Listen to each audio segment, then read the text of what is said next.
What does Bo Nix need to do in these next couple of games to convince you he's on the right path for what you hope to see in his rookie year? What has to happen? Yeah, I would love to see Bo Nix. We've seen the competitive edge. We've seen some of the toughness. We've seen some of the athleticism. I would love to see him really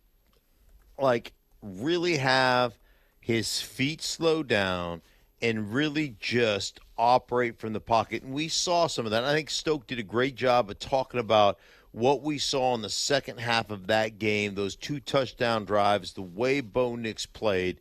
I would love to see it not just being the off-schedule stuff that keeps drives alive. I would like to see him do more from the pocket. I would like to see him be more decisive in the pocket, more decisive in his progressions. I would like to see him be more accurate with the football. If we saw him continuing to make those strides every week, where that completion percentage goes up, where the timing of those routes goes up, where the quarterback rating goes up, where all that stuff just kind of continues to tick up on an upward scale, that's what I would like to see. Yeah, I'm with you, Mark. There was a few plays in that during those 2 touchdown drives that were impressive. And you talk about hanging in the pocket. You're talking about footwork. You talk about looking comfortable in the pocket. And in that second touchdown drive, there was 2 back-to-back plays that I watched, and I said, that's it. That is it. Yeah. That's what I want to see. And I went back to the interception in the first drive of the game when you have pretty much a 7-man protection and how quick his feet were moving, how uncomfortable he looked when he had all the time in the world. These 2 plays, back-to-back plays, one to Cortland Sutton and then one to Devon Vele, he hung in the pocket. He took a hit and one, delivered a perfect strike to Cortland Sutton going over the middle of the football field. Next play, same thing, hung in there, boom, found Devon Vele going across the middle. It was 2 plays where I saw it. I said, that's the Bo Nix that we saw in preseason. That was it right there. That's what I want to continue to see. He has it in him. And just got to do it a little bit more consistent. Stank, you'll get a kick out of this because Stokes over there looking at the film and he's doing. He does the same exact thing you did. He's like, "Hey, come over here, take a look at this, take a look at this." Oh yeah, and it's great because you see the game differently from these different vantage points on the coach's tape. And Stokes referencing these 2 throws in the fourth quarter, they were beautiful. Here came an open rusher. Right in on Bo. He knew he was going to take one right in the chops. He stood there, stepped into the throw, threw a strike right over the middle field. It was beautiful. So, it's there. Now, do we continue to see signs of it moving forward? I got to give you credit, Stoke. I'm all of a sudden a lot more optimistic about this game than I was after the game on Sunday. I feel better. A lot better.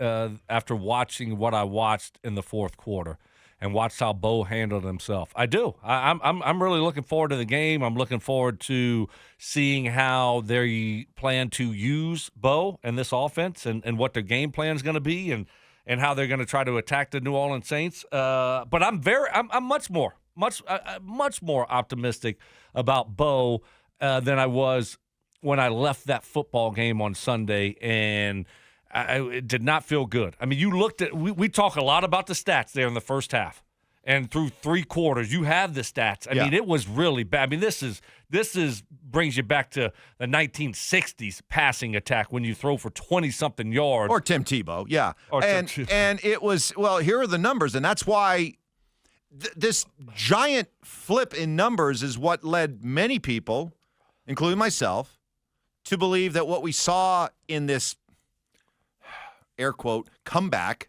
in the fourth quarter was just kind of fool's gold. It was just garbage time. So Bo Nix in the midway through the third quarter, down 23-0, he was 4-14 for 27 yards and an interception. Dreadful. Bad. 4-14 for 27 yards. Well, then over the next 2 drives, both touchdown drives, he goes 10 of 14 for 140 yards and 2 touchdowns.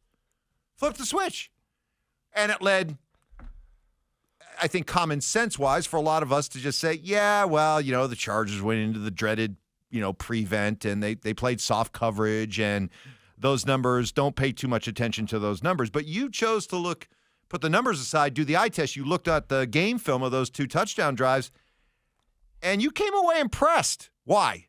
I did, because they put Bo in tough situations. They took the training wheels off, and they said, play quarterback. Here we go. We're not going to max protect.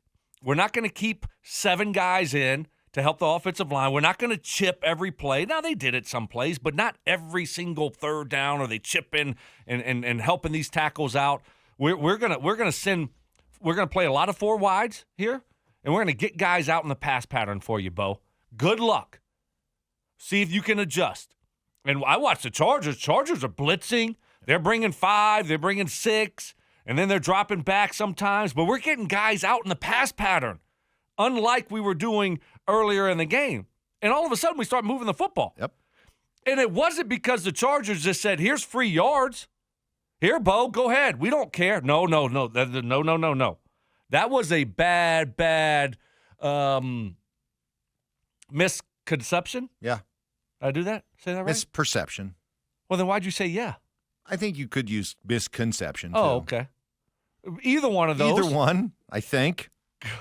I don't know. You went to Syracuse. You got to help me out, Mike. Yeah, but the problem is I used to be much smarter before I started working with Stink. When I was working with Sandy Clough, I was at my peak in terms of intelligence. It is really eroded. Misperception. Really eroded over the years. So I could be right, I could be wrong. Okay. I'll go with you. Misperception that the Chargers just played prevent, and that's just kind of how that's what we thought. That's what we bought when they told us that, and I raised my hand. I was right there. Yeah.